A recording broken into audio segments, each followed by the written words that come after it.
If you want to die poor, look for a job. If you want to be named a poor man or a poor woman, continue looking for what we call the job.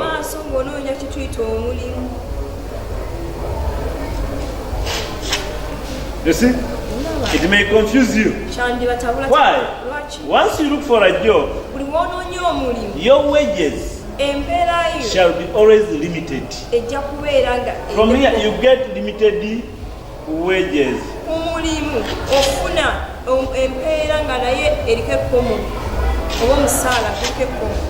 You cannot think of increasing. You are always limited to what your boss can give you. I want you to go and change your lives. Everybody here can be rich. But the problem is one, we are job seekers. Do you have a job? Yes. You bargain for the payment, blah blah blah blah blah. What they pay you, when you calculate your you see, all your requirements, you find that the salary you get cannot satisfy all your needs.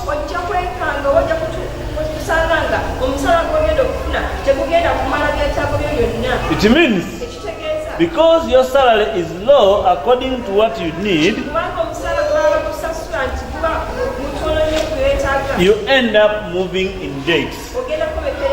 So you are going into what we call a deficit budget.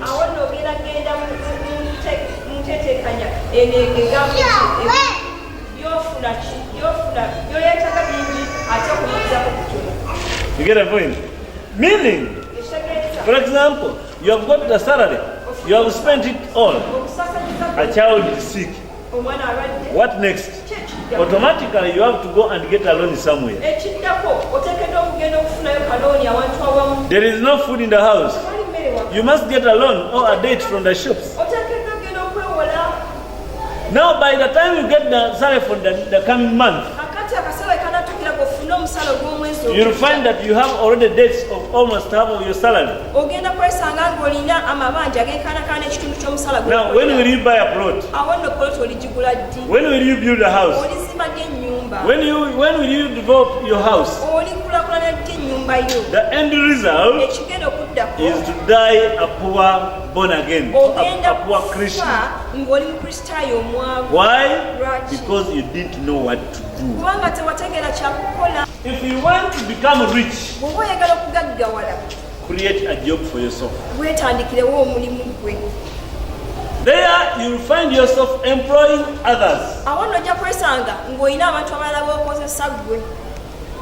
Once you aim at employing others, they work for you. When you gather from this one, that one, the other one, for 10 people like that, you end up becoming rich when you are putting less energy. When others are working for you. I don't want you to be someone working for others. Today I may be employing you, I myself. But I don't want to employ you for more 5 years to come. After 5 years from now, if I've given you a job, and this is what I'm going to set. The projects I'm setting now, I employ you for 5 years. After 5 years, I chase you.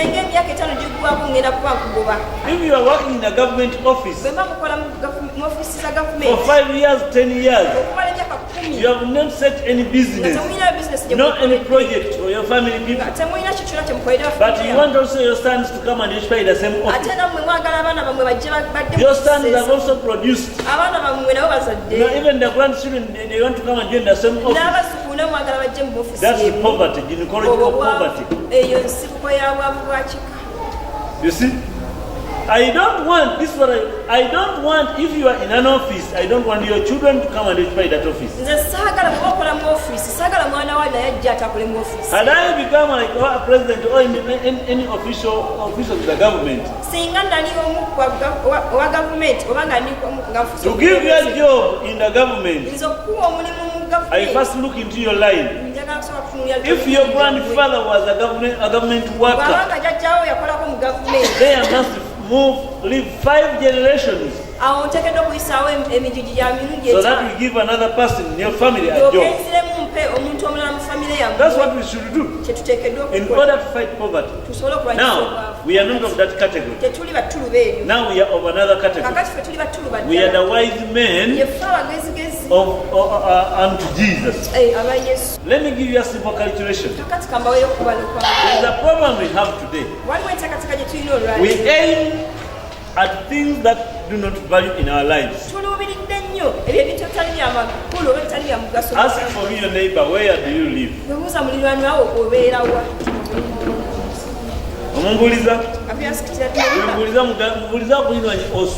ask your neighbor, where do you sleep? Where do you reside? And who are you residing? And how much money do you? Most of you people, you rent and pay for sleeping. You pay just for sleeping. You don't earn anything from there. You sleep in good houses. You see? You pay a lot of money, but only for sleeping. In the morning, you are yawning. Nothing to put in the stomach, but you slept. The money, you just put it in sleeping. Your mind is null. For how long are you going to think about food and sleeping only? Tomorrow you are going to get more responsibility.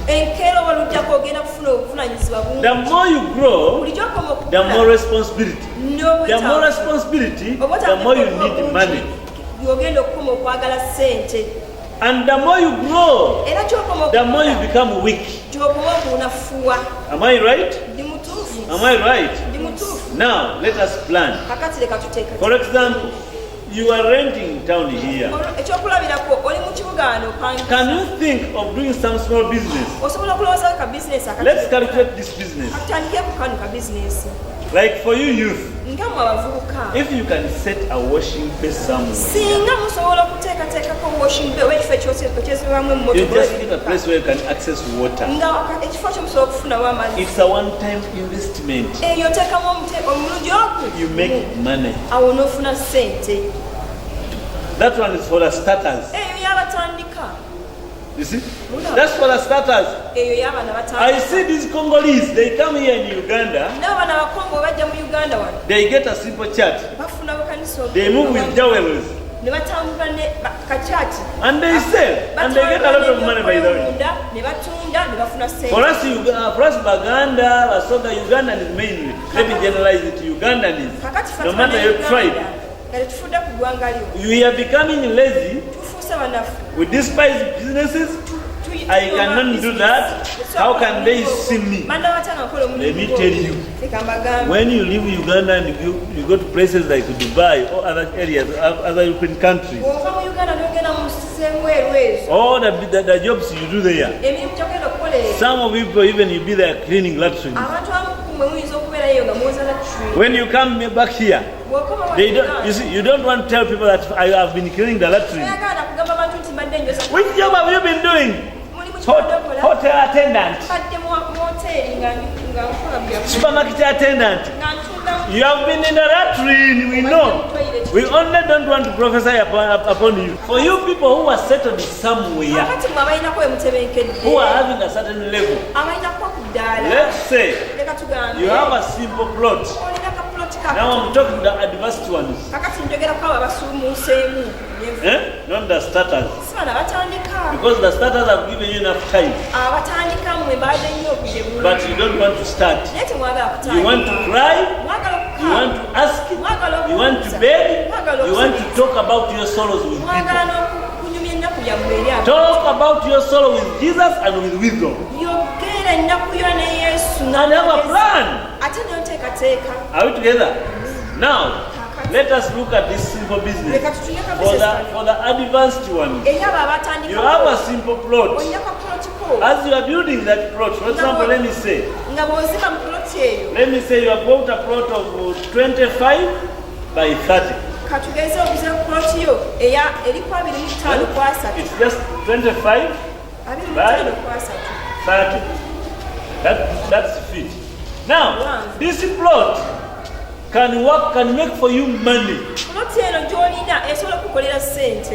as it looks to be small, you can stay in this plot as well as you are earning a lot of money from this plot.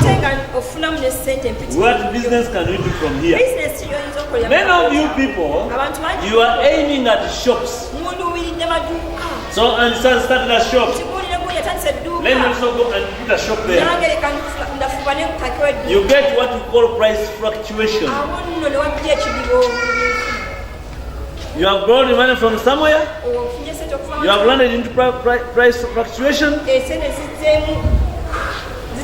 have to take back the money. You end up losing. Now, let us plan wisely. If you want to become rich, stop planning for the day-to-day. Hey, tomorrow what shall I eat? Tomorrow can plan for itself. Start planning for months. In 6 months, how can I be? For example, you have got this simple plot. Build your single room. Give it 12 by 12. 12 by 12.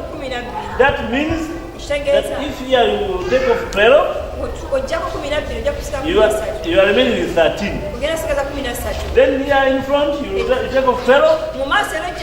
You remain with how much? How many feet? 30 minus 12?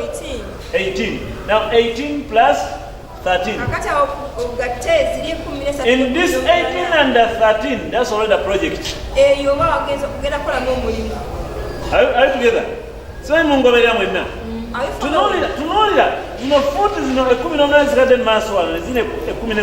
consider this 13 and 18. This is a project. You can use it to make a very wonderful project. To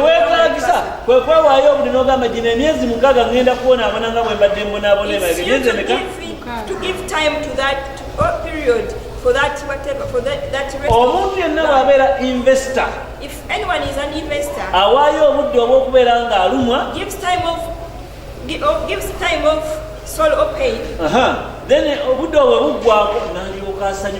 after this time elapses, that person is going to rejoice. We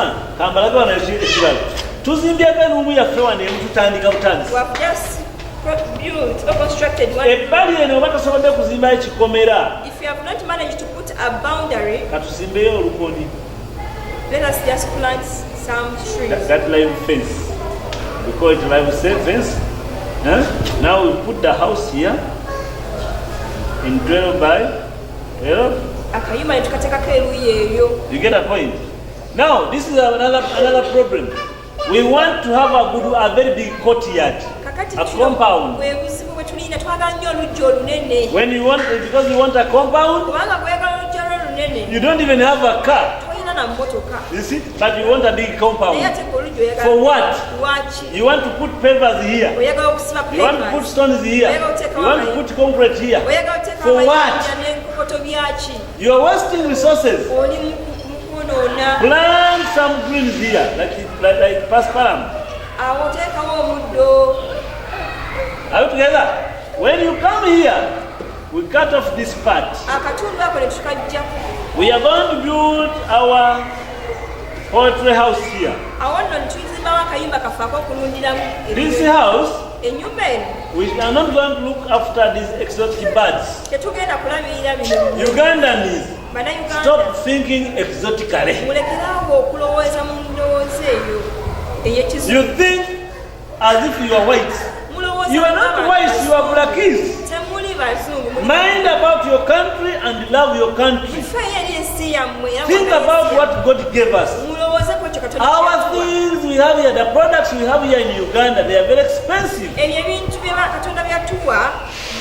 Valuable. For example, we are going to look after chicken here. Are we together? Enkoko zino zogenda okulunda wano zibojja Pascal mwono. These poultry birds that you are going to rear, they are the one to feed on this grass. Kupali kuno ngenda kuyisaako ebikolo by'ebitooke byange wano. Besides that grass, I'm going to plant some banana plantations. Omanyi lwaki mbyagala ebitooke bino? Ebitooke bino bibeeramu olusiringanyi. These ones, they always have earthworms. Enkoko eri olusi? Bibeeramu ekisokomi. Enkoko eri ekiti? Ebiwuka byonna ebiri mu bitooke bino ebeera mmere ya nkoko zino. All the insects that are in that plantation, it is Tulifena? Ngenda babalira obugagga wano ove wano ng'otegedde ntoli mwavu mutwe gugwe. I'm going to calculate for you some wealth here. Abamu muganzeeko ebweru oba mufunye ku ssente n'olyoka ogenda n'ogula eka z'ettaka. Some of you have ever got money and you buy a bigger land. You don't even have energy to cultivate that land. You don't have the energy or the capacity to maintain that land. Now you buy a very big land, you rear snakes, squirrels, and other wild animals. You are not a hunter. You don't even eat those animals, but you are wasting resources. The little money you have, you can invest it in a small space, and you earn much as you have never earned. Now let's continue. Now, when you get these birds here, what do we do in this room, this poultry room? We put what we can call cages. These cages,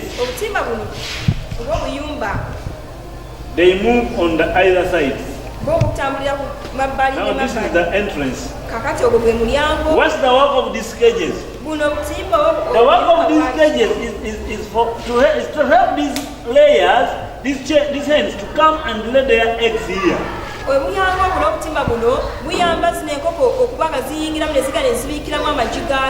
Yes, kubanga muno tuteekamu obubbo. Because we put some baskets there. Enkoko bw'eyagala okubiika eŋŋanda enoonya w'enoobiika nga amajigayo nagakumira wamu. Gy'okoma ogiteekerateekera gy'ekoma okubiika amakyamaki. The more you prepare for it very well, that's the more it gives. Kakati gwe oli mwavu era weeyita muki?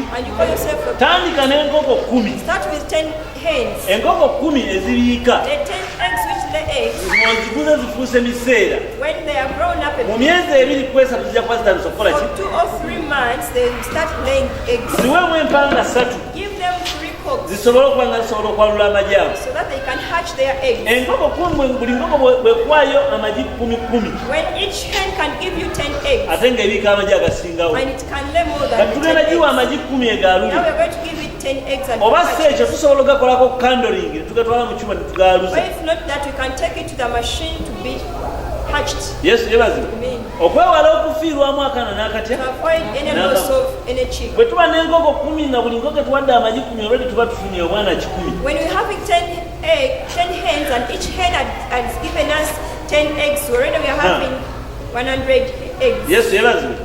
Jukira tukyalinawo zino parent stock weeri. Remember, you're still having the parent stock. N'ezino empanga weeziri. And the cocks are already. Yes, yebazi.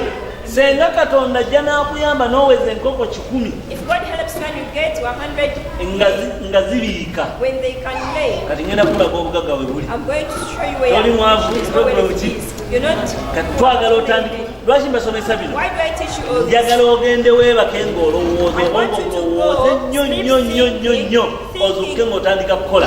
Thinking very hard so that when the morning wake up. Yes, nabadde ngenda kusomesa emirimu mingi naye olwokuba nti obudde bunkutte kansomesebw'obeera n'enkoko 10 tule y'amagi ebeeramu amagi ameka? Amakumi ameka? Kitegeza mu nkoko 10 enkoko 9 kazibiike. It means among our 100 hens, let 90 of them. Kitegeza tulina trays zaffe 3. It means we're having 3 trays. Tray y'amagi ag'enkoko enganda eri ku sente mmeka? How much is the tray of local eggs?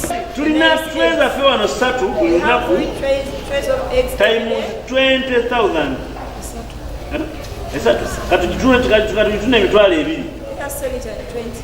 Katugitunza emitwalo emeka? We've sold it at 20. Naye ng'ekyamazima ejjiri enkoko eŋŋanda wali kalwero mu katale bayitunda nusu olukumi lutya? But for sure, Kitegeeza tray ku mitwalo emeka? 20,000. Ffe katugitunda emitwalo 2. Let us assume that we are going to sell it at 20. Kitegeeza nti wantu tuba tulina emitwalo emeka? It means that we're going to have 60,000 shillings. Sijja emitwalo 6. Kati emitwalo gino 6 This 60, gikubiseemu you multiply it. ennaku mmeka? Ennaku tutwala ennaku mmeka? We take Saturdays of a month. Kubanga enkoko bwe beetandisa okubiika yo tesaba. Let us take 30 days. Yo tekola ki? Because for a hen, when it's Tesaba. to lay eggs, there's no store. Naye gwe bwebanga osuubula olw'essaano ojja kuggalawo edduuka When you're in a trading, you close your shop. ojja osabe si weewaawo. You close your shop, then Naye enkoko yo tekola ki? but the Ate olw'okuba nti emanyi weebiika because he knows where it era lays gyagenda eggs. okuddayo ng'ejjiryayo weeriri. And by the time you go back, you Huh. find its eggs Now, there. times 30 days. Aha, tubawo ne sente meka? 1800. Mukaaga emirundi 3.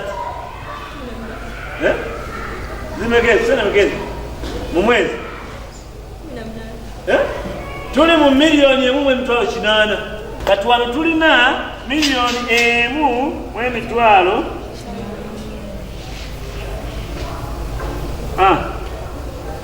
Buli mwezi. At each every month. Wano tuli mu myezi 6. Owaddeyo emyezi gyo 6 nga tofuna.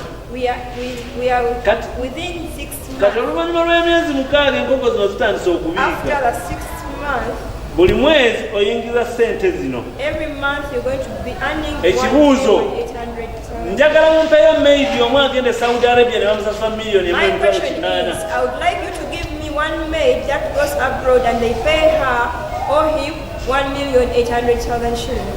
Babekanga wali ogenzeko ebora okukola ku kimeyi. How many have ever gone there for work? Zifunayo Have they ever paid you such? ziba zino zokka. Ofunako zino zokka. Miliyoni emu tokola ki? You don't earn 1 M.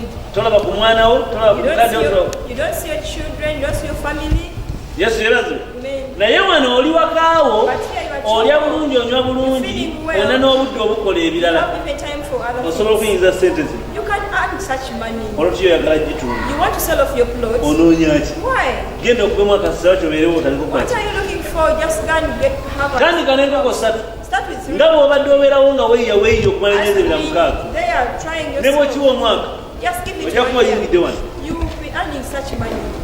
Kitegeeza nti emyezi 6 egisigaddeyo ku mwaka It means that the 6 ng'otereka miliyoni 1.8. as when you are earning this money, Now this one times 6 months. Tuba tuli mu sente meka? Miliyoni 1.8 kubisa mu 6 months. 6 months, Ze miliyoni 1.8 meka? Miliyoni mu myezi 6 the remaining 6 months, oba olina miliyoni 10 you will have what, 10 mu million emitwalo 8 plus 800. lwaki enkoko tozikiriza kwalula kumamira majaago. Because you don't allow this chicken to hatch those Ffe eggs. tulunda nkoko z'amagi naye nga ŋŋanda. For us, we are rearing the Ekibata kye kiriwa? what kills you. Tulunda nnyo nga tulundira kulya bulya. We only sometimes rear chicken for food. Mulugagade bakolera kukola ki? Kulya bulya. Gamba akulina nti lekera bakolera okulya obulya. Working for food. Olwo mwe namba lina. Buli omu emubuuza nti okolera ki? Kulya. And I ask everyone Okolera ki? what I want Kulya. to know. Temukoledde future wabula mukolera kola ki? Working for your Kulya. future, but you're working for food. Mwemwekka abalokola abatudde wano Only you believers seated nga bwe mutudde here. wano mu kkanisa As we seated here in nze church, nga mwakoze kino mwenna once you do this, mummala okusumba ekkanisa nange ne neeyagala kubanga I will become contented of buli muntu wano wabanga alunda enkoko ze n'oyingiza akadde kamu emitwalo 8. Each one of you, when you are rearing your chicken and you can raise such amount of money. Nojja omanya nti buli mwezi nyingiza akadde kamu emitwalo 8 katugenda kwalira ekkanisa weefuniramu. Tuli bameka wano batudde wano katwatuli abantu 10. Buli muntu ayingiza akadde kamu emitwalo meka? Ag'amagi g'enkoko eŋŋanda senga nkutuma wano essaawa nokugamba genda ongulira amagi 5 ag'enkoko eŋŋanda essaawa eno ntuka wano. Ona oyinza ogajja wano? Tewali ogenda gajja ojja kutambula omaleko nga togafunye. Bw'ona ogenda Kalwero waliwo omukyalo omu agasiba na mu byayi bw'ati gali special. Naye wano ffene bwe tuba tulunze enkoko zo tufuna amagi gano. Kitegeeza tusobola n'okwekwatanga abalunzi abalunda enkoko eŋŋanda ne tugenda tupangisa edduuka lyaffe mu kibuga oba Kalwero oba awantu wonna wali bizi. Kati ffenna amagi gaffe ne tugatwala nga ye dispozo yaffe. Ne sigakusuulako busuubuzi kukunyigiriza wabula n'ogata tugateeka mu dduuka nga ssente zo zifuna nnamba ekkanisa efuniramu wa ekkanisa ogwa ow'ekimu eky'ekkumi ow'ekiweebwayo osiga gw'okola byonna eby'omu kkanisa bw'onoona tugateekamu emitwalo 8 ogenda kujjako emitwalo 18 kyekimu eky'ekkumi. Kati nina abantu 100 mwena mwena mu emitwalo 18 ekimu eky'ekkumi. Zijja mu kyaki esente mmeka? Wangi obukadde 18 ekkanisa egaana tambula tetugula ebyuma ebipya. Tulema okubeera n'emmere mu kkanisa, tulema okukola projekiti z'ekkanisa nga tekuyingidde namukutawanya nti munnanga ataleeta emitwalo ameka. So nga essaawa eno wewaaba ekyetaagisa nyinza nobakaluubiza manyi temuzirina nga buli muntu genda oleeta emitwalo 5 n'ofunayo abantu 3 ne bazireeta awo be bali mu kkanisa ennamba. Oluusi n'obulamu n'omwakola atya n'ogamba kale muleete 10 n'ofunayo 4 mu kkanisa ekyamazima tuli baki buno obwavu bwe tulimu wano sigenda kugumiikiriza. Njagala nkusiige gana mafuta genkutte mu ngalo galiko ekigambo prosperity anointing oil. Sigenda gakufukako nga tolowooza. Ate nsaba Katonda mpa omukisa bwe nga kufukako nga tolowooza kyakukola nga bino wembisomesa ogende gakufuukira ekizibu gakubuza emirembe. Gakubuza emirembe wakiri olwale nnyo omutwe gukuluma ennyo kubanga tokola ki ebyemirembe biweddewo kati ngenda bikola ku mpaka ku kifuba gwe jangu nga kusiige kyobalaba sigenda gakuteeka mu ngalo ngagala ku mutwe kubanga omutwe gwe gulina obwongo obulowooza gana amafuta nga sabiddeko essaala yakuzuukusa bwongo obwo gana okulowooza omutwe gukulu gwabika gwabike kale. Hallelujah. Are we together? Because you see, the church is poor because people fail to think. You wake up early in the morning and you move around the whole village. You are just rotating around. You cannot plan. You see? Now, if for 6 months you can have 10,800,000 shillings. Now, how much money is that in the church? The tithe is 1,080,000. Nina abantu 10 buli myezi 6 buli omu aleeta akakadde n'emitwalo 8. Tulina sente mekezo. Ekkanisa egaana okulaakulana. Kati ekkanisa egaanya okulaakulana kubanga namwe muganya okulowooza. Nkwatira kwakunyanya omugambe nti nno tandika okulowooza. Mugambe nti lowooza ku by'amakulu. Naye mufenye okulowooza bizinensi mudda mu kulowooza kubalira bannammwe baana gundi alina abaana bwe bati. Bata kwakunyanya mugambe nti yawa obusiru. touch your neighbor. Ombala abaana b'abanno. That's the spirit of counsel. Singa obaweerera n'oli mu kubabala oyo gundi alina bw'ati kati oyo gundi azaala nnyo era gundi azaala nga kamyu nga tonnaba kulowooza gundi azaala nga kamyu sooka olowooze ku bizinesi nawe kuzaalire nga kamyu kale. Oh, someone is producing like a rabbit. Now, that one times 12. Tuba tuli mu sente meka mbaliramu komama omwaka olina miliyoni za 21 mu emitwalo 6 that is 21,600,000 in a year. olaba oli wakaawo You are at your home. tosasula license, You're not paying for license. tosasula rent, You're not paying for rent. togula mmere. You're not buying food. Mwesire ku nkoko enzungu zibalya ne mutandika okukabira emmere ensiringa nzaali zoddeyo mu nsiko, ensiringa nzaali zoddeyo mu ttaka, ebisoko byali weddeyo. Kati nno kambabuulire bwe tuba tutasaze okulunda enkoko zino tusobola n'okukola envunyu. Enkoko n'eri envunyu eyo, envunyu ekuza enkoko bulungi kubanga nayo kiwuka. Bwe njogera ku nvunyu olabanga ekintu ekibi, naye kiki ekikola envunyu era envunyu eryaki? Envunyu terya bbi yekka, ye kale ne bwebanga erya bbi ki ekikola bbi? Emmere ani agirya? Eva mwani. Kakati bwebanga emmere ogiridde n'ekola bbi, bbi n'akola envunyu, enkoko nejja n'erya envunyu, ofiirwaki?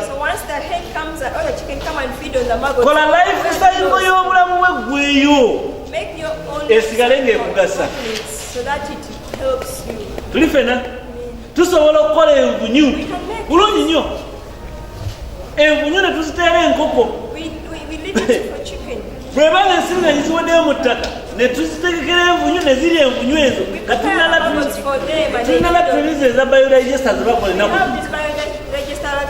zikuŋŋaanya envunyu n'ozisanga mweziri, osobola n'okuziyoolako n'owa enkoko ne zirya. Tokola loss. Yesu yeebazibwe. Sirayi mubitegeera bye njogera. Kitegeeza olina omukadde 21 mu emitwalo 6 mu mwaka, ne bw'oba mukyala ng'omwami yagamba tovanga awakasi kusanga ng'osaza olusalosalo.